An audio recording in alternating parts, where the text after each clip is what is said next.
大家好 topic 啊，係咪我哋呢排都講好多呢個博物館嘅歷史啊，或者嗰你係咁啲樣諗嘅？點講啊？我係有第二個想法嘅。我哋嘅想法係最近咧，香港最中意就係幫澳門推銷旅遊啦，係咪啊？咁我哦，哋係啊係，決定都要幫手啊，即係都係不遺餘力嘅，即係支持都話餘澳門力啦，呢一方面。免費做啊，即係呢單直情一定係送嘅，所以咧就係推廣下呢個澳門第一個嘅係啊。博物館咁樣但喎。呢個係但係係講呢個免費推廣澳門之前咧，可以講下我哋即係付費推廣嘅即係項目付費推廣啦。啊嚇，呢排都有啲廣告咁樣樣啦。是。咁啊，呢排有個，不如你講下啦，係烏 OK，溪係啊。沙嘅嗰個啦，不如講我下。係多謝呢個中青啦 YMCA 嘅一個廣告啦，咁啊佢哋今年應該係125週年，咁所以咧就重塑翻自己嘅歷史啦。咁其中佢哋有個營地啊，烏溪沙青年新村啊，好似有喺嗰度足合宿球集過訓有冇嘅，做過呢件係啊，事我哋？足球集訓嘅，我記得好似係個地點太近啦，因為烏溪沙太近中大，同埋太近我屋企嘅。跟住我 end up 有冇喺嗰度瞓我都唔係好記得，我有啊，點會懷疑有冇啊？一定有，因為足球集訓嘅重點根本就唔係足球啊，夜晚嘈啲嗰啲啊嘛，點會 miss 咗個關鍵環節嘅咧？係一定有，end 嘅，up 即係我哋都有入過去住嘅，所以都有入一定有啊！一過呢個係啦，一定係嗰啲宿友係嘛？嗰啲叫烏溪做沙嘅青年宿新營之友，村宿營啊，係啦。係啊，所以大家都可以去我哋個 Facebook 或者 IG 嘅 post 嗰度講下啦，有冇啲咩喺烏溪沙宿營嘅一啲美好回憶啊，可以分享下咁樣啦。我見到 Facebook 嗰度好多即係長輩話分享得非常之熱烈啊，都睇得好開心啊，見到。咁同埋如果其他嘅宿營嘅地方咧，即係有興趣都可以即係揾我哋係任何講下公司啊，啦，係啦，任任何機何公司構啊，係啊，啦，歡有歷迎啊。史嘅公司啦，咁我哋呢排都同呢個即係英國方面咧，即係我哋之前出咗嗰個問 Doctor Who 啊嘛，同呢個 Heath Robinson Museum 嘅即係香港人嘅藏品管理嘅員啦，即係就係 Vanessa 合作啦。咁嗰條片咧，同埋嗰個 campaign 咧嘅話，個成果都非常之好啊！咁啊，都多謝各位觀眾嘅支持啦。即係如果你有喺 YouTube 睇過啊，有撳過個 like 啊，或者有喺 Facebook、IG 見到，都多謝大家啦。咁啊，一個少少嘅宣傳啦，即係攞埋呢個版面啊。可能有啲英國嘅朋友咧，之前會 join 過我喺4、5月定係2、3月開始搞嘅導賞團啦，即係倫敦嘅。咁咧，因為我6月放咗假啊嘛，咁啊7月又要 pick up 翻啲嘢啦，咁啊未有住，咁但係咧已經有噶啦。下一個日期咧就係8月1號啊，星期六好似係。咁如果大家有興趣，可以嚟上翻我哋官網啦，揀翻導賞團/最近活動嗰個頁面咧，就會見到噶啦。咁除咗係倫敦即係市內嗰個歷史嘅導賞團之外咧，咁咧我都打算係8月咧，可能再開多一團，因為我哋好耐之前咧做過呢個格林威治啊嘅導賞團啊。咁除咗格林威治嘅導賞團之外咧，喺嗰個格林威治嘅即係海事博物館嗰度咧，其實佢有個展廳係講亞洲嘅，即係你會見到嗰個南京條約簽嗰幅畫，應該係複製品嚟嘅，但係你會見到嗰個展廳都係講類似嘅嗰嘢。類東西咁我記得啦。咧，好耐之前咧做過一日咧，係一日入邊做晒2個 tour 嘅，即係好似一個少少嘅半日 trip 咁樣。咁咧我就想復刻呢件事，因為我唔記得咗幾年前，我懷疑係3年前以上嘅，即係可能差不多 around 啊。3年前出現過嘅嘢。咁我想復刻一次，咁咧大家有興趣咧又可以留意下啦。我希望啊喺大家聽到呢一集嗰陣咧已經出咗噶啦，即係嗰個日期同埋時間。同埋因為之前咧海事博物館大裝修啊，咁所以我都冇去到。佢裝修咗好似超過1-2年，即係所以我都冇去過。咁啊呢排見咧好似裝修完啦，咁可以揾個機會講下啦。因為咧去博物館有好多地圖啊，咁有地圖咧，我覺得好適合講嗰啲海嘅點講海事上嘅嘢，即係你喺東南亞、印度啊、非洲嗰啲點樣係個航線一路過嚟亞洲咧，即係有時冇地圖講唔清啊。咁啊唯有就咁樣啦。咁啊有興趣自己留意下啦，係啦8月啦，希望9月睇下效果如何啦，可能再再開啲新嘅嘢啦。未忙到好勁嘅話就再諗啲嘢搞佢，係啦，因為你最後 YouTube 嗰啲片數都拖緊啦。咁所以都最後宣傳啦，係啦，就係做呢個 YouTube 啦、Patreon 啦，同埋最新開咗呢個 Facebook 都可以做會員啊。所有嘅 content 一樣嘅，即係唔使重複地做啊。咁會有啲即係絕密嘅文章啦，或者係一啲我哋 broadcast 即係一啲會員嘅內容啦，同埋一啲 YouTube 啊，特別係問問 Doctor Who 嘅一啲神秘環節啦。咁問問 Doctor Who 應該會之後今個月會有個即係享負盛名嘅學者係已經做咗噶啦，就可以出嘅。我哋第一季係完未嘅，呢個係一個呢個享負呢個著名學者做埋就完啦，埋呢個所謂第一季完咗啦，第一季完啦，我哋下一季再見啦，各位。下季唔知隔幾耐啊？係啊，再講啦，再講啦。係咁啊，我哋立即嚟啦。呢個澳門博物館啊，呢一壇嘢咧，其實咧係當然係人哋嘅文章啦，就唔係我揾出嚟噶啦。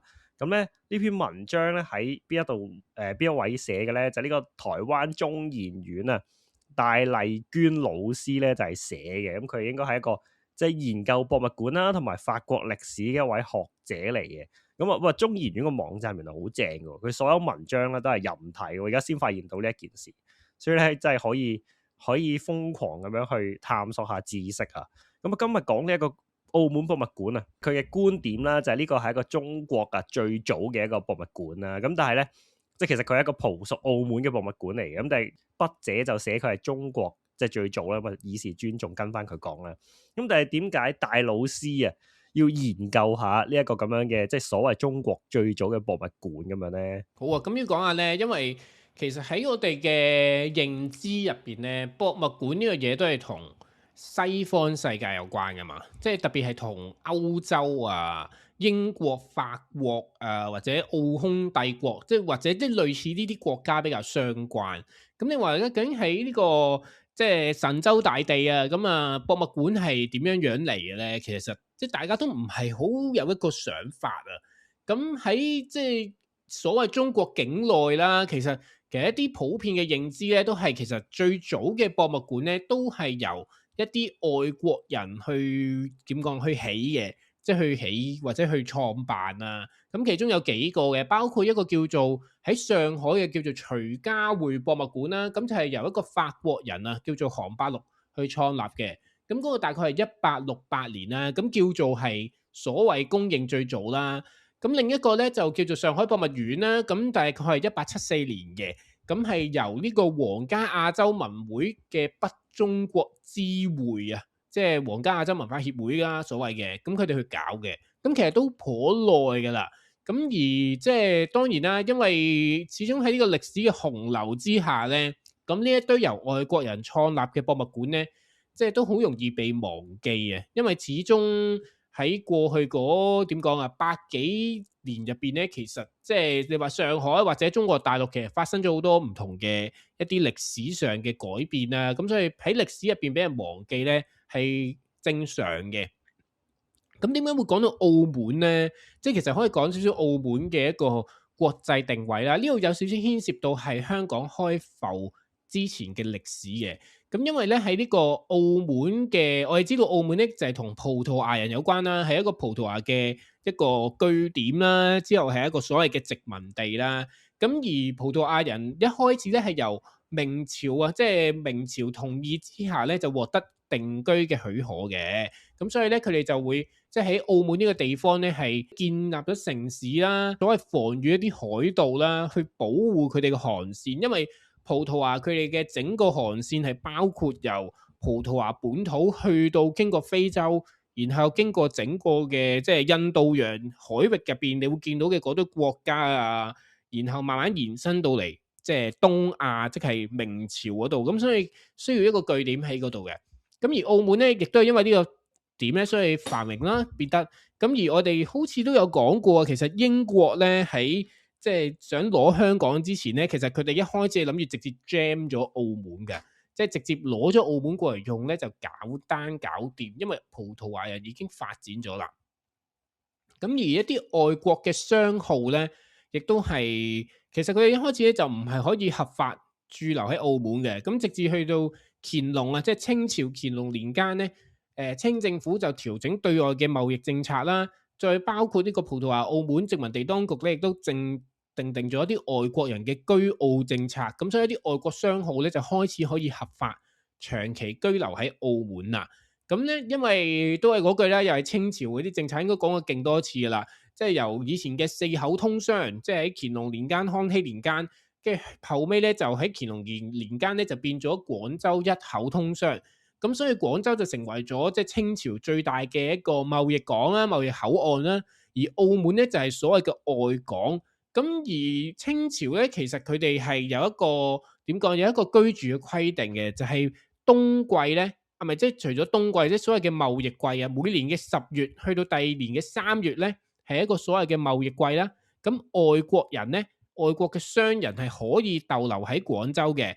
除此之外咧，都唔可以喺廣州度住，同埋就算佢哋喺廣州度住緊做貿易嗰陣咧，都唔可以攜帶旅券嘅。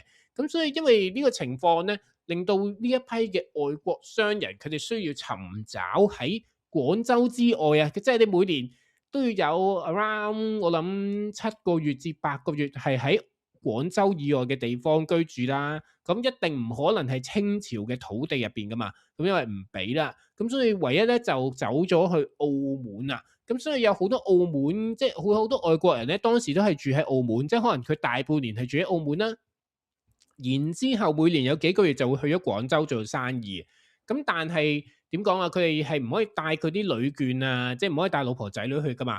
咁所以呢一批家人咧就要留喺澳門啦。咁所以順理成章咧，澳門就成為咗英國商人即係帶去亞洲嘅，即係帶家人去亞洲嘅時候嘅一個長期居住地。澳門咧另一個比較指標性嘅嘢咧，就係同英國東印度公司有關嘅。咁喺1773年咧，英國東印度公司就喺澳門設立咗一個據點啦。一個英國人嘅社群咧，亦都係成為咗澳門當地咧僅次於葡萄牙人以外最重要嘅一個西人社群。咁而呢一件事入邊咧，數量有幾多啦？雖然數量係唔多，但係其實英國人嘅社區咧都幾有錢嘅。嗱，咁根據翻呢個統計啦，喺1834年東印度公司撤離廣州之前，即係由1834向翻前面推1824嗰10年咧，嗱大概英籍人士咧係有40至60零個嘅。咁去到1839年咧，當時林則徐係巡視過澳門嘅，當時佢嘅統計咧，澳門有57戶嘅英國人。咁但係呢個社群入邊咧，每年啊當貿易嘅季節來到嘅時候咧，差唔多有20-30人咧都會移過去廣州嘅商館居住。咁即係話有一半啊，澳門嘅英國人群體咧，有一半嘅人係會有呢一種咁樣嘅點講遷移式嘅生活啊。咁所以其實咧都係一個比較流動性好高啦。咁而喺呢個流動性好高入邊咧，其實咧佢哋喺澳門咧都發展咗比較重要嘅科學文化同埋休閒活動嘅。咁當然啦，傳教啊、印刷啊、字典啊，甚至一啲報刊同埋醫療之外咧，就係要講下博物館啦。就係喺1829年咧，就設立咗一個小型博物館啊！咁其實呢個博物館咧都同英國人有好大嘅關係啦。咁呢個可以講得係英國人社群留低嘅一個博物館嘅。咁咧亦都係即係今集嘅重點啦。咁不如可以講下啦，即係呢個博物館究竟佢嘅背景啊，或者佢嗰個組織嗰個架構究竟係點樣嘅咧？呢個博物館咧，我哋可以諗下佢點樣喺現代嘅視野之中係揾翻出嚟先。咁一定係睇一啲檔案啦。咁我哋揾到佢嘅檔案咧，其實大部分咧都係同呢個東印度公司啦，同埋馬禮遜咧呢兩個組織咧係有，即係呢兩個人同組織咧係有關嘅。咁最早見到佢嘅即係有博物館呢件事咧，就係1829年3月2號出版嘅《廣州記事報》啊。咁咧就講咗咧，佢入面有一個宣傳單張，東印度公司嘅一啲職員啦，同埋馬禮遜啦，就同即係希望喺澳門咧就成立一個學會，目的咧就係支持一個可以放置自然歷史啦，同埋藝術奇珍品嘅一個陳列室咁樣。咁其實即係一個非常之小型嘅博物館啊。咁呢個單張咧，呢一個嘅廣州記事報咧，其實主要咧就係喺澳門嘅東印度公司嘅職員之間係流傳咁樣嘅。咁你幻想到其實佢都係得個百零人內啦，咁所以係一個好少好少嘅一份報章嘅一個宣傳啦。咁但係咧，呢啲英國人咧可能太有錢啦，亦都係好有呢一個向文化藝術啊整博物館嘅一個心啦。咁所以咧，佢哋就廣泛係支持呢一個嘅決議咁樣嘅。咁喺1929年嘅2月22號咧，佢哋其實本來咧就開咗個會啦，就正式咧就宣布啊，就話呢個博物館咧其實就會喺澳門嗰度搞咁樣嘅。咁呢張單張雖然冇肯定係邊一個印製嘅，但係大部分人都覺得係馬禮遜整嘅，因為當時佢有呢一個印刷機啦，亦都有相關嘅技術啦、材料啦，咁所以大部分人都認為係馬禮遜整嘅啦。咁佢哋喺呢份宣傳單張就話呢個嘅目標咧，其實呢個博物館我哋都有個收集館藏嘅目標噶嘛。咁其實佢就係想收集中國啦，同埋鄰近地區嘅一啲自然史標本啦，仲有工藝珍品啊。咁主要咧，仲要係同一啲外國人咧去介紹中國同埋沿岸島嶼嘅自然歷史嘅。咁所以同我哋嘅歷史博物館其實係唔同嘅。佢講嘅咧係自然歷史嘅，即係嗰啲動物嘅標本啊、蝴蝶啊、樹木啊、花草。咁唔係我哋講嗰啲考古文物啊，或者係嗰啲文獻啊、嗰啲嘅遺跡啊咁樣。咁呢個係有啲唔同嘅分別。最早喺香港搞嘅一個博物館咧，其實都係有向呢個自然歷史向係為主咁樣嘅。咁呢個博物館要搞啦，咁一定要有一樣嘢啦，就一定要有錢啦。咁呢啲錢咧就喺呢個澳門嘅英人社群嗰度咧係籌出嚟嘅。咁而佢哋籌咧，亦都係好 British 嘅呢件事，就係搞一個會先，然之後咧就收你會員費啦。咁啊，據說咧當時嘅會員費咧係不便宜嘅。咁咧大概一年咧係30蚊啊。嗱，1829年嘅30蚊咧係即係應該係我估係30銀元啦，但係咧就唔係好知點樣對翻而家啦。但係總之應該係一個非常之中產先負擔得起嘅一個數目啦。咁但係其實咧，佢可以參加嘅咧，唔單止係東印度公司嘅一啲職員啊，只要你係英籍人士咧，即係只要你有呢個英國 passport 啊，你就係可以去參加噶啦。咁但係甚至乎有啲洋行東印度公司嘅職員覺得咧係太貴嘅，即係可能佢比較低級啲啦，冇咁多人工啦，咁啊婉拒咗。咁由於佢係一個英文為主啦，即係葡萄牙一個葡萄牙殖民地葡文為主嘅社區，裏面有個英文嘅小社區，咁其他講英文嘅人都自然會想楞埋佢噶嘛。咁包括就係美國人啦，咁亦都有啲美國人咧就話：我又想 join 喎，你有個會咁樣。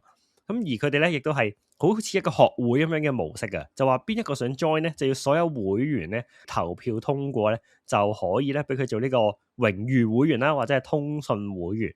嗱，咁應該係有權限上嘅分別嘅，即係榮譽會員同通訊會員咧係可以接收到博物館嘅通訊啦，同埋可以去參觀博物館啦。但係對於博物館嘅營運啦、金錢上或者任何決策咧，其實應該咧係冇任何 say 嘅。咁呢個佢亦都好保留到英國人獨有嘅一個專利啊！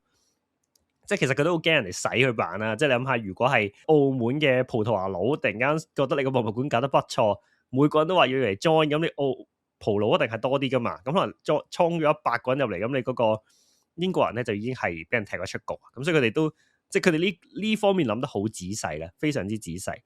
咁喺馬禮遜即係搞完呢一大壇嘢之外啦，咁佢哋即係有錢啦，咁有個館啦，有個會址啦，咁亦都即係有人支持啦，有人想 join 啦。咁我哋博物館最重要係咩？有嗰啲物啊嘛，即係有啲文物啊嘛。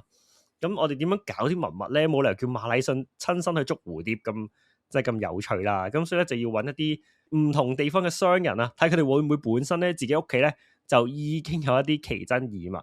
咁所以佢就將一啲英文嘅宣傳單張啦，係翻譯咗做中文啊。就向13行廣州13行同埋一啲喺中國內陸嘅商人咧，就係派俾佢，就話：你可唔可以捐啲奇珍物品俾我啊？咁樣咁甚至乎咧，佢亦都喺因為馬禮遜喺澳門有教中文嘅，佢都會叫咧呢一個即係學生咧係揾一啲物品翻嚟咧一齊研究下。你去其他你或者你去嚟博物館睇下啲嘢啦，咁樣去學習下中國嘅歷史啦，一啲嘅道德倫理觀啦，或者係習俗咁樣。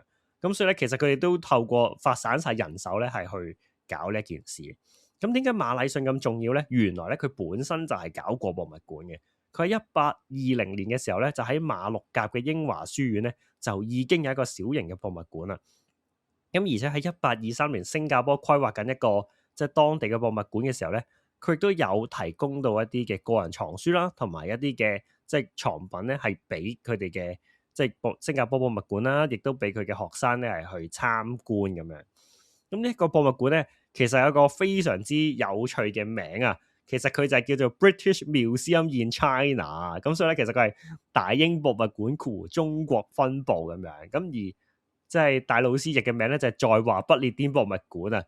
即係覺得譯 BM 咧，其實係譯做大英博物館係應該會係比較分啲啊。即係呢個大英博物館中國咁樣咧，係應該係相信會比較吸引啲啊。咁而有好多人咧，即係費事啊，即係太巧口啊！咩 China 有 British Museum，但其實佢喺麥考噶嘛，即係你要話俾人聽佢喺邊咧，你都要 locate 到佢嘅地方。咁所以有好多嘅東印度公司嘅人啦，就直接叫做麥考 Museum就算啦，真係唔好搞咁多嘢。真正嘅位置喺邊咧，其實都做過一輪嘅考究。咁首先佢要有一個即係近東印度公司喺澳門嘅據點啦，因為大部分嘅即係嘅會員都係佢哋嘅即係佢哋嘅職員嚟噶嘛。咁其中咧就係租用咗一個葡萄牙富商菲瑞拉嘅一個別墅啊，咁即係而家嘅白鴿巢花園隔離嘅呢個東方基金會嘅會址。咁呢個係東印度公司嘅大班寓所啦，同埋高級職員嘅寓所。咁而東印度公司另一個地方咧就係豐順堂啊嘅正對面有一個叫做16處嘅華人大廈啦。咁咧就係租咗俾一啲比較低級嘅職員係去住嘅。考究啦，咁其實咧佢哋呢一個嘅博物館咧，應該咧就係喺今時今日啦，澳門啊學校巷南邊咧嘅一個空地上面嘅，咁應該而家就拆咗嗰個建築物嘅啦，咁亦都係即係俾咗呢個現在咧應該係嗰個即之後已經係澳門天主教區使用咗啊，咁所以就揾唔翻相關嘅遺址啦，揾唔翻相關嘅文物啦。嗱，咁根據咧有啲參觀過嘅人咧就話咧，其實呢個博物館咧係喺2樓嘅，即係喺東印度公司嘅一個建築物嘅2樓嘅，咁咧就唔係一個獨立嘅房間嚟，咁即係你可以幻想佢係一間公司嘅 office 啦。office 上面有一間房咧，即係有幾間房啦，或者係做呢個博物館。咁佢除咗有個陳列室啦，即係真係 show 一啲東西俾你睇嘅地方之外咧，亦都有一個專門擺圖書啦，同埋地圖嘅小型圖書室。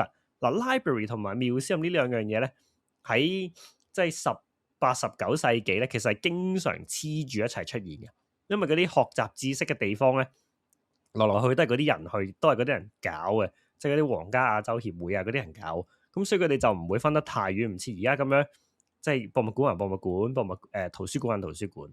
咁喺澳門搞博物館咧，係非常之困難嘅。尤其是咧係做呢啲生物嘅標本嘅博物館咧，因為澳門同香港一樣啦，就係天氣咧係非常之潮濕啊，咁所以咧佢哋博物館嘅人咧都係諗咗好多方法啦，點樣可以克服呢個潮濕嘅問題啦，甚至乎啊係請教過當年喺亞洲最早嘅加爾各答亞洲學會嘅博物館，係睇下可唔可以喺印度嗰度咧揾啲橋咧嚟睇下點樣去即係防潮濕咁樣嘅。咁呢啲博物館佢最後啦，好啦 call 碼啦，揾下有啲咩即係有啲咩人啊，去執啲文物或者執啲嘅標本俾佢啊。咁最尾係執到啲咩咧？咁咧其實咧有好多個人咧係去睇過嘅。咁有個係叫做即係旗昌洋行嘅一個職員嘅太太，咁就叫做 Hillary 咁樣啦。咁咧佢亦都係寫過一本日記咧，就話我去過呢個博物館睇過。咁亦都有一個叫做越南阮氏王朝嘅外交官啊，李文芳咧，咁亦都係去嗰度咧係睇過，咁亦都有啲當然係東印度公司嘅職員去睇過啦。每個人寫翻嚟嘅嘢咧，其實都有少少唔係好一致啊。咁但係大致上咧，佢哋可以統計出有啲咩咧，就係例如即係礦物標本啦、中國嘅服飾啦、手工藝品啦、機械模型啦、魚龍水利同埋冶鐵工具啦，即係一啲耕田嘅東西啊。一啲神像啦，一啲樂器啦，一啲古錢幣啦，仲有大量嘅呢個各類嘅動植物乾燥標本啊。咁其中比較即係有啲特色啊，令到呢一位即係 Hillary 咧有印象嘅咧，就係咧佢係見過一個喺爪哇島啊而嚟嘅一個胡蝠啦，即係一個蝙蝠啦，同埋一隻叫吸血蝙蝠嘅，即係佢見到蝙蝠咧覺得好特別啊。咁而另外咧，佢亦都提及過咧，呢個博物館咧係有人骨係去展示嘅，咁即係應該咧係一個真嘅人骨啦，唔知點樣攞翻嚟啦，但係應該嗰個年代比較容易啲啦，即係揾到一個人骨咧係並不困難啊！呢個越南嘅外交官李文芳亦都話咧，喂，其實咧佢見到呢個即係栩栩如生嘅人骨咧，係覺得非常之特別啊！即係見到好多標本咧，好似栩栩如生咁樣咧，就覺得哇呢個係即係西方嘅技術咧，真係厲害啦咁樣。咁但係呢一啲咁樣嘅人啊，最尾咧係即係呢啲搜集咗好多嘅文物啦，有好多嘅地圖啦，有好多嘅標本啦，咁都要有人管理啊嘛。咁但係即係你個博物館已經使咗好多錢噶咯，又有個地方，又要買即係搞啲文物，咁又要買啲書。咁啲管理嘅人多數係咩人咧？咁其實咧就係喺東印度公司咧執咗3個職員咧，係負責咗博物館管理啦、文書啦同埋財務嘅工作啊。咁其實咧呢個成間博物館咧搞咗咁耐咧，只係得3條。自己附屬公司嘅，即係通印度嘅。係啊，其實講咗咁耐，我哋講咁大篇嘢，佢都得3條友啊！你可以揀你會做邊個啦？即係其實佢都好有趣。佢第一個咧就係一個 curator 啦，我估係管理人啦 ，management 嘅人，全部都做啦，即係係啊，佢就係一個牧師嚟嘅，咁就叫George 啦 ，George Fairchild 啦，係咪咁 Fairchild 咁樣啦？咁咧其實佢係呢個係人中之龍嚟嘅，因為佢1821年咧已經喺劍橋大學咧係讀咗個學士學位啦。咁喺1828年咧，阿 George 咧就嚟到東印度公司就做牧師啦，主要咧就喺澳門嗰度工作嘅。咁咧佢非常之熱衷採集呢個自然歷史嘅標本啊。咁亦都咧同呢個即係佢嘅表弟啊，阿傑尼斯咧就係同呢個達爾文係老 best 嚟嘅，即係原來佢哋間接係識達爾文嘅，非常之厲害啦。咁亦都有好多書信嘅來往啦，即係有同達爾文講下啲即係動物嘅東西咁樣啦。咁而且咧，佢亦都攞咗好多華南地區攞咗好多嘅乾燥嘅植物標本啊，寄咗翻去劍橋大學嘅植物園同埋 Hill Garden 啊，咁咧就發現到好多新嘅物種，咁所以就有好多嘅物種咧都係用佢嚟命名嘅。咁而且佢亦都揾咗一啲蜥蜴嘅繪畫、昆蟲啦、鳥類嘅皮毛啦、燕窩啦、貝殼啦，同埋呢個中國人嘅頭骨呢啲咁嘅藏品咧，係翻嚟呢個博物館嗰度。即係呢個中國人的頭骨係可以點樣揾咧？我都真係拗爆頭啊！但係嗰個年代應該就係可能有啲冇人認領嘅屍體咁樣，求其 jam 一件，即係或者係買一件，我真係唔太知道啦。咁但係另外咧，佢亦都對於呢個海域咧係非常之有研究啊！即係魚類嘅生物學亦都係有所涉獵嘅。咁佢揾咗大概喺澳門附近有100種嘅魚類標本啊！即係今時今日澳門附近釣魚店釣咗100種魚啦，我都真係打個大問號啊！咁佢亦都寫咗篇叫做《中國與日本海域魚類學報告》，咁啊作為呢個即係呢個魚類學嘅一個即係研究咁樣啦。咁我哋睇得出呢位牧師啊 George 咧係一個非常之狂熱嘅一個標本採集家啦，即係佢基本上係即係揾文物就係靠佢嘅啦。咁第二個咧就係做秘書啊，咁就係阿 John 啊，即係呢個。阿 John 咧，其實就係一個喺東印度公司咧，就係檢查茶葉嘅啫。其實本身就係，即係佢就係驗下茶葉靚唔靚嘅。咁佢亦都喺澳門咧就住咗30年啦，非常之熟悉澳門嘅地方啦。咁佢亦都係對自然歷史咧係有興趣啊。1832年咧加入咗一個倫敦叫做林內學會，咁1834年咧就加入咗倫敦園藝學會。咁睇得出咧佢係一個花王嚟嘅，因為咧佢成功咧將唔同嘅中國嘅蘭花咧係搬咗去英國嗰度栽種。不然喺英國有冇見過呢個蘭花咁樣咧？應該有嘅，應該我有去過呢個 Kew Garden 咧，係冇可能冇嘅。雖然嗱，我問題咧就係我唔係好熟，啫。我覺得唔熟花朵啦，我哋都係拎過嚟培養嘅嗰啲品種添。即係我下次去咧研究下係咪嚟自中國啦，係咪或者澳門咁樣？係啊，提我話我最近揾到個方法，我可以俾一啲較平嘅 subscription 咧，可以去到好多唔同英國嘅古蹟同埋 Kew Garden 嘅免費。係啊，咁我咧遲啲等我試驗咗之後咧，可以即係去多呢啲地方就幫大家揾下 Kew Garden，因為都唔平嘅，即係都要10幾磅啊！我諗去一次都咁，所以慳得1蚊就得1蚊，非常好啊！咁啊，盡量啊！係啊，嗱咁其實佢呢位阿 John 咧，除咗係真係攞棵花翻英國之外啦，咁啲花可能真係攞唔到啊。咁佢老婆 Elizabeth 咧係一個業餘嘅畫家嚟嘅，咁啊方便咗佢咧就係幫手畫一啲咧係唔能夠運送翻英國嘅花朵啦。咁就會有一啲叫做中國風格嘅花類標本嘅圖案咁樣。咁咧就捐咗俾大英博物館喎，即係真嘅大英博物館嘅自然史分部，咁啊即係而家嘅倫敦自然史博物館啦，即係有嗰個咩瑪雅像嗰個啦，之前同 Pokemon 做 crossover 嗰個啦，咁亦都係之後啲人啊研究東亞自然史畫嘅一個非常之重要嘅材料啦。咁最後一條友咧，即係佢3條友嘅啫嘛，最後一條友咧就係呢個會計佬啊，會計佬啊梗係做會計噶啦，咁就係阿 Henry Clark 啊，咁咧其實佢咧就係東印度公司本身係做書記嘅啫，咁亦都由於係精通呢個中文啦同埋廣東話，咁咧就好受到呢一個董事局係歡迎嘅，咁啊中意佢啦，亦都視為佢係馬禮遜嘅接班人才喎，主要咧係做溝通為主嘅，即係唔係做好多我哋啱啱講嗰啲揾文物啊、揾標本嘅工作。佢主要就係做 finance 啦，即係計下盤數啦，同埋咧同其他人咧係傾下呢一個嘅即係嘅溝通嘅橋梁嚟嘅。咁但係1834年東印度公司對華嘅貿易專利權冇咗之後咧，佢就係最後一個咧喺度執笠嘅人啊！即係佢都可以係話嗰啲咩執笠專才啊，甚至乎佢係留到喺廣州，留到林則徐禁煙抨佢扯咧，佢先係扯嘅。咁啊，都係呢3個仁兄嘅，即係呢3個仁兄咧，咁啊撐起咗一個博物館啊，都非常之厲害。即係嗰個年代嘅人咧，我發現都係多才多藝嘅，即係你一定係識幾樣嘢咧，先係可以喺即係先係可以生存到啊！喺呢一個即係上流社會嗰度啊，你又要識呢一個唔同語言啦，又要識植物學啦，又要識動物啦，又要識咩魚類啊、鳥類啊咁樣，即係唔同我哋而家即係玩到咁死嘅。佢哋嗰個年代係嗰啲博學多才嘅人啊，即係都係非常之勁啦。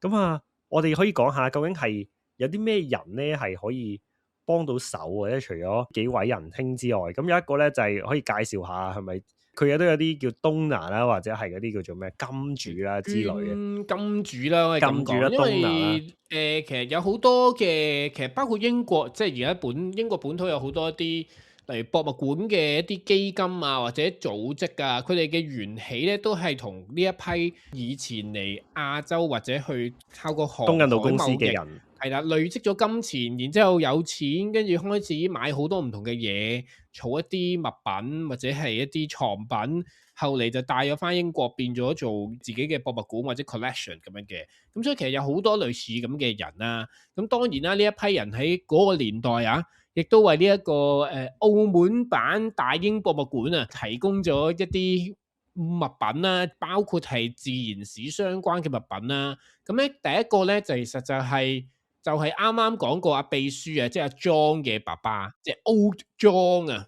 ，John Senior 啦咁講，係 Senior John。咁啊，阿 John 嘅即係老 John 咧，其實都係做茶嘅，即係佢都係負責驗茶嘅。即係佢哋啲係世家嚟嘅，即係茶葉技巧係傳揚咗落去，爸爸傳俾仔啊，即係都係勁嘅。阿老 John 咧，其實佢好早噶啦，其實佢喺1808年咧已經進入咗東印度公司，當時就喺倫敦總部做嘅。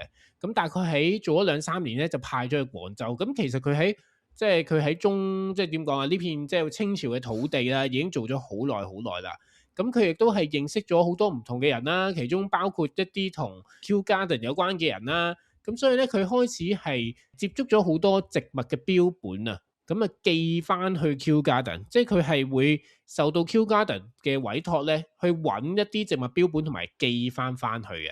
咁而佢喺抵達咗啲清朝啦，即係講緊係好早啊，1812年嗰陣咧，佢即刻已經認識咗好多自然史興趣嘅人啦。咁並且係參觀咗13行韓商啊，有一個叫做潘有為嘅韓商啦，咁佢自己有一個私人花園嘅，咁裏邊咧有幾千盆好珍貴一啲好稀有嘅，即係一啲花蕊啊咁樣樣，咁咧亦都係即係點講，即係 connection 嚟講咧都要有嘅，即係唔係單止係西方人啊，都要有一啲本地嘅 collection，唔係即係 connection 可以借就借係咪？可以 jam 就 jam 下咁樣樣啦。咁所以其實佢嘅學術貢獻同埋佢嘅藝術點講啊，即係佢嘅藏品貢獻係好多嘅。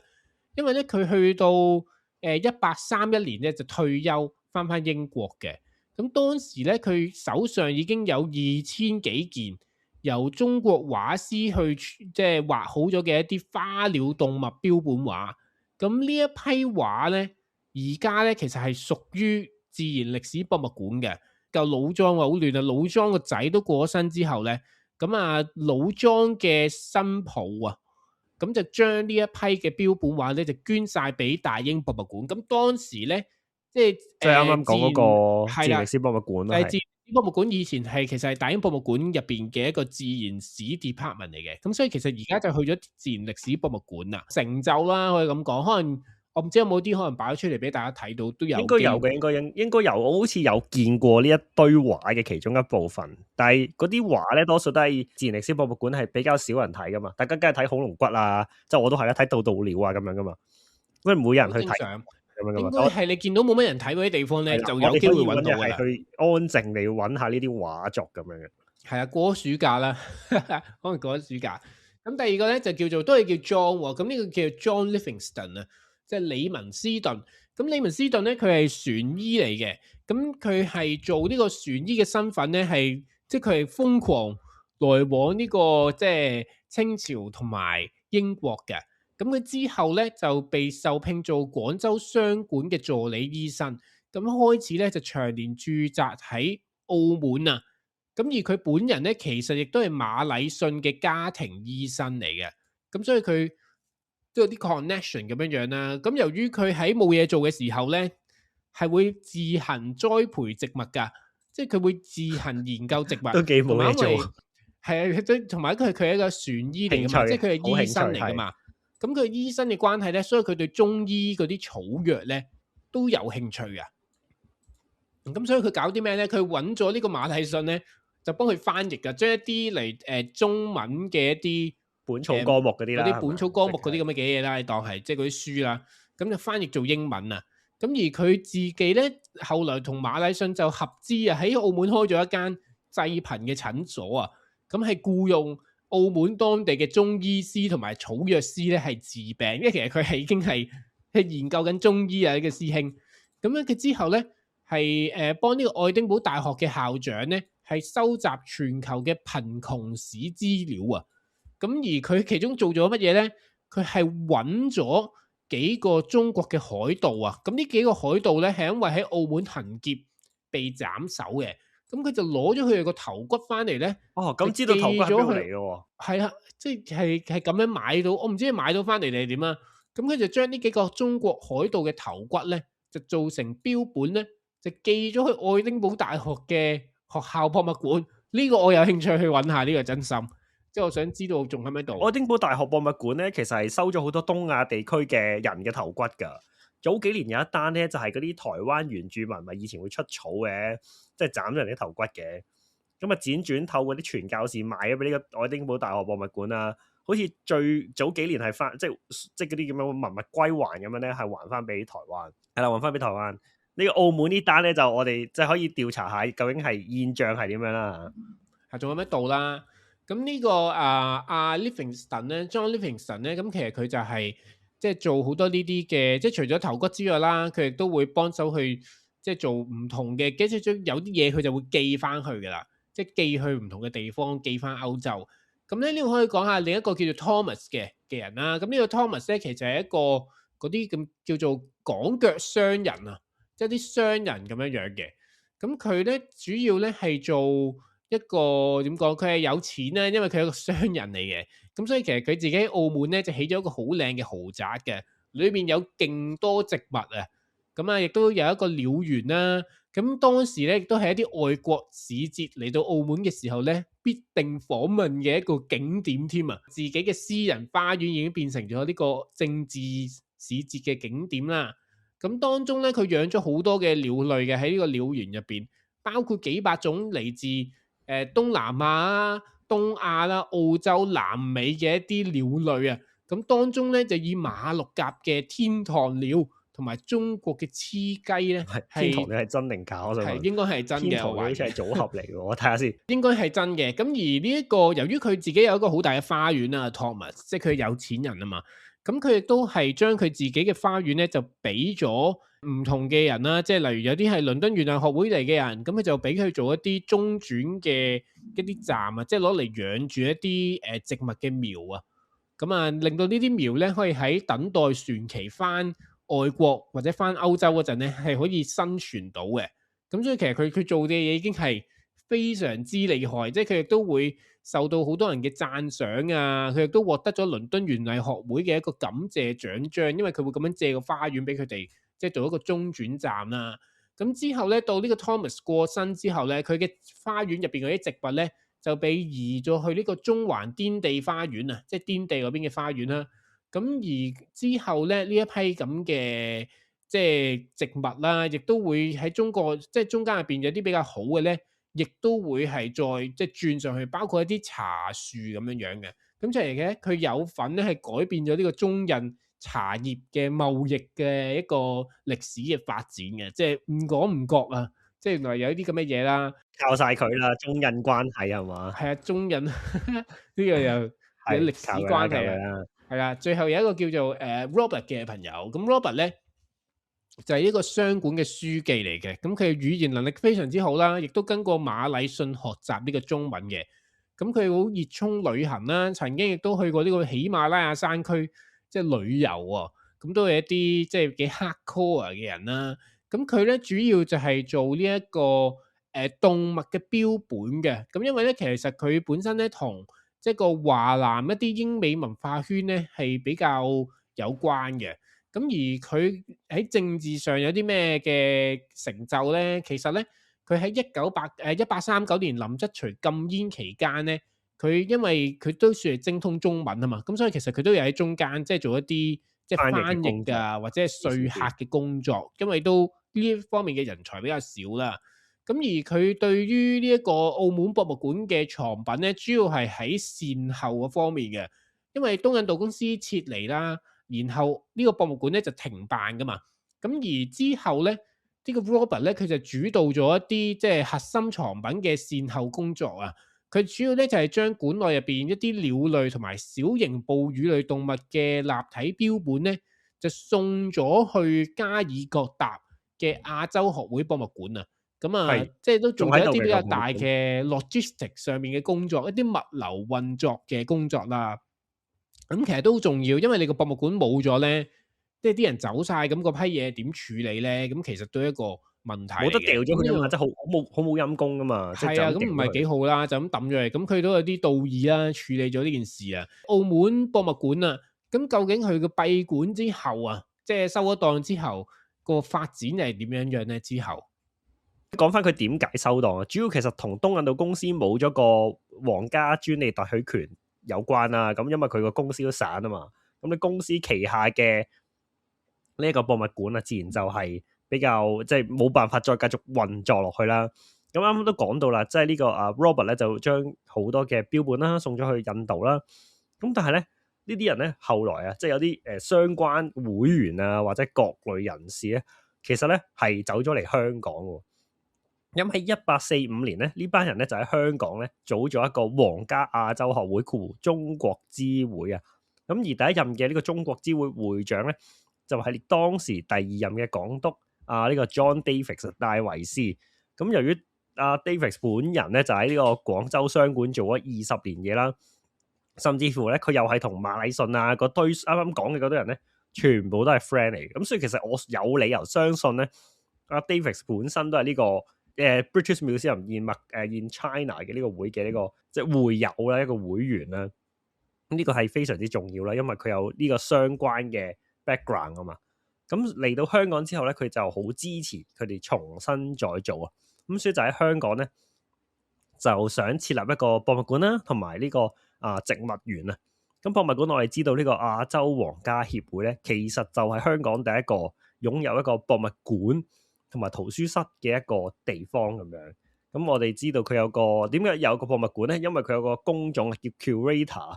即係唔係 librarians 啊，咁啊非常之重要啊！即係我哋知道我哋究竟有冇公開就係咁樣啦，即係知道佢請 curator 咁樣。咁而且佢亦都好想做呢個植物園，同一個澳門嗰個博物館係有少少類似啦。即係澳門個博物館係主要做標本啊嘛，咁佢今次想做一啲係活生生嘅植物園。咁我哋知道呢個就係日後嘅冰頭花園嘅一個植物園咁樣啦。咁所以佢亦都用咗自己嘅 connection 啊，即係John Davis 都用咗自己 connection。引咗唔同地方嘅傳教士啊，或者係一啲馬禮遜支線啊呢個 family tree 嘅一啲人咧，係嚟到香港係有幫助做到呢一件事嘅。咁呢一個嘅即係澳門呢一個嘅 British Museum 咧，其實都係即係曇花一現啦，非常之短暫啦。咁但係其實咧，佢係有一個啟示嘅，就係即係將呢個印度嘅模式、倫敦嘅模式咧，係第一次搬咗喺呢個華南地區咧，就係使用。之後就係香港啦，就會有呢個香港嘅第一個博物館咁樣。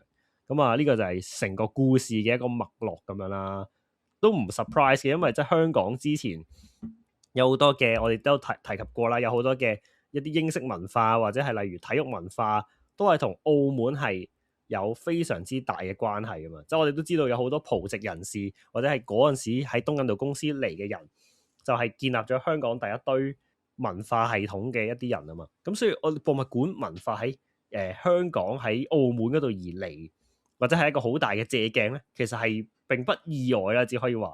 但係即係以我哋講翻現代啦，即係博物館嚟計，我哋即係今集我哋即係回顧翻我哋嘅主軸先，都係想推銷澳門啊嘛，即係有冇印象？差啲忘記咗，差啲忘記咗我哋。我講到澳門有多好啊，即係都冇澳門講到有多好。其實咧，但係啊，我想講咧，澳門嘅博物館咧係真係做得不錯嘅喎，即係以相比喺即係唔好話比香港啦，即係比起全世界嚟講咧，澳門嘅博物館咧，先唔好唔記得佢係咪一個，即係佢係一個應該係文化遺產嚟噶嘛？我冇記錯，佢係應該唔記得咗係國家文化遺產定係聯合國文化遺產，但係總之佢嗰列博物館咧，其實咧都係非常之多係古蹟嚟嘅本身。係啊，佢哋係聯合國教科文組織之世界遺產名錄噶，佢哋喺文化遺產名錄裏邊噶，即係而家澳門博物館嘅個所在嗰個地址。所以佢有好多嘅分館啊，或者係小型館啊，其實咧都係一啲即係以前葡澳時期嘅一啲嘅即係古蹟咁樣啦。咁所以咧其實非常之咧係值得大家去睇嘅。特別咧之前嗰啲 seminar 嗰啲咧，好多時候香港都係請澳門嘅人嚟分享下究竟係點樣做呢一個，即係我冇記錯，好似係做呢個古蹟同呢個博物館點樣結合成為一個新嘅體驗啊，咁樣都係好多係即係冇話參考啦，互相學習啦。咁所以澳門嘅博物館咧係 good 嘅，就係只可以話係好嘅。即係最近亦都有一個好多廣告嘅博物館啊，即係非常之多，但係我哋冇收到呢個廣告啊，就係一個美高梅博物館。唔知 Brian 有冇喺呢個即係 Facebook 或者 IG 廣告經常彈出嚟一個美高梅博物館？未到我哋，唔係，我哋未有呢個廣告啦，當然係。但係即係你有冇見過呢一個嘅博物館啊？咁好似有見過呢排，係咪呢排先出現㗎？因為我個印象唔係咁深刻喎。即係始終咧都係美高梅集團啦，即係一定係有翻一啲即係現今嘅實力啦。係啊，冇得講呢個。但係咧，我成日開頭以為咧佢係做一啲即係澳門賭業啊嗰啲咁嘅東西，原來唔係嘅，佢係做嗰啲咩東西文化交流啊、海上絲綢之路嗰啲啊，即係對嗰啲咩傳承中文化嗰啲咁嘅嘢啦。但係撇除呢啲係啦，撇除呢啲嘢唔講啦。但係佢個博物館係 bring 嘅，即係佢好唔好我唔評論，但係佢係 bring 嘅，只可以話都係歡迎大家參觀咯。我相信靚啊，即係 bring 靚啊靚咯，係 bring 咯，只可以。我會有興趣去睇下咯，即係起碼我好似係 free 嘅喎，係咪啊？係啦，我就咁輕鬆咁樣嚟，我即刻 Google 啦，跟住我就咁望咗幾幅圖畫咧，我都輕鬆上去。同埋呢個澳門博物館咧都抵去嘅，因為佢票價非常之便宜啊。係啊，正嘅，10幾蚊澳紙嘅啫，我冇記錯啊。咁啊，我哋推銷澳門啊嘛呢一集，咁所以一定要係對係啦。講佢嘅好。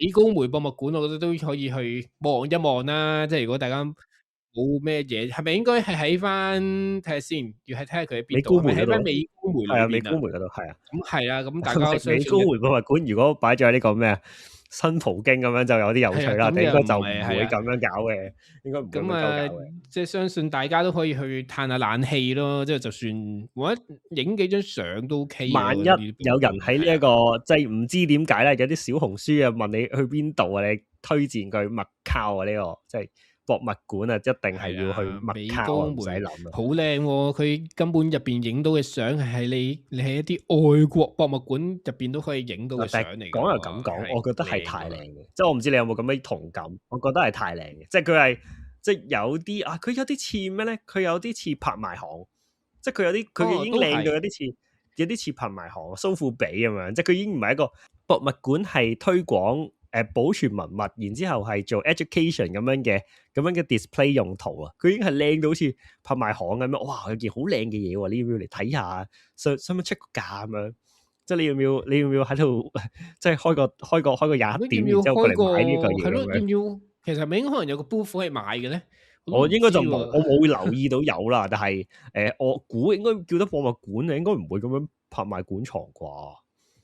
即係純粹估啦，冇知識啊，呢個係有趣喎。但係呢個呢個可以得閒研究下喎。係啊，即係究竟財點啊都叫財團啦，係咪啊？睇下有冇機會講下多，即係例如財團式或者集團式博物館咧，有咩好處？係啊，即係個有咩分別？即係我哋去過好多啦，即係呢啲博物館，即係冇啊，美高梅我未去過，即係有機會啦。係啦，未去過啦。咁但係其他好多例如可能例如可能係平治佢自己一個博物館，即係 Benz，係啊，或者係我哋之前去過 BMW 嗰啲，究竟佢究竟個技術上有咩分別咧？即係呢啲都可以開集講下，點解呢啲集團會做自己嘅博物館啊？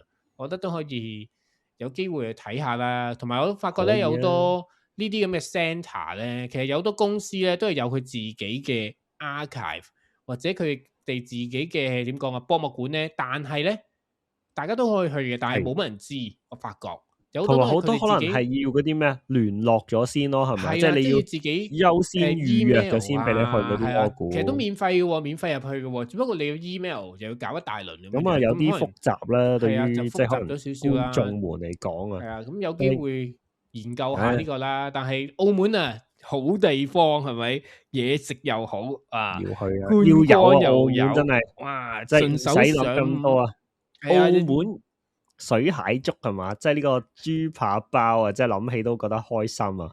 係啦，但係我都好似有即係都有一個 decade 冇去咯。諗下都，我係未去過澳門啊，我係未去過澳門。我哋真係發現啊，係呢兩條友去過澳門，可能加埋3次咁樣嘅鳩狗人士推介澳門啊。係啊，sorry 啊，澳門居民如果聽到我哋講錯任何去開，你咪去埋，即係係咪？即係如果係即係咩橫琴嗰啲啊？係啦，去埋其他地方咯。咁如果你本身喺珠海嗰邊過嚟嘅，你咪喺珠海嗰邊住一晚，又慳翻啲酒店啦，係咪啊？喂，咁樣鳩搞澳門居民都得噶？喂，我冇惡意啊，認真我係真心推介，我唔係鳩搞佢。我都即係澳門旅遊塔嗰啲，即係10幾年前已經講緊啦，玩嗰啲 bungee jump 啊嘛。喂，澳門旅遊塔咧，我係佢一開幕我就去，佢係個玻璃清到見底嘅時候我就去。係而家咧，我而家唔夠膽講啊，而家唔知。但係我係劣嘅，嗰個年代係即係好細個，小學定中學咁上下。佢啱啱一開嘅時候去咧，跟住佢又一定係叫你踩上去睇下啦，望下個底啦，細佬，哇黐線熬噶嘛，即係細路仔唔識世界，以為塊玻璃真係會跌噶嘛，但係哇真係驚啊，唔好講笑。但係而家應該好啲啦，而家我見睇啲片應該感覺係比較安全咗啦，正常嘅我覺得。咁可以去玩下啦，就咁啦。去澳門，今集咁上下啦嚇，去澳門 OK，好，再講我哋啦，澳門旅遊局嚇，多謝大家嚇，拜拜。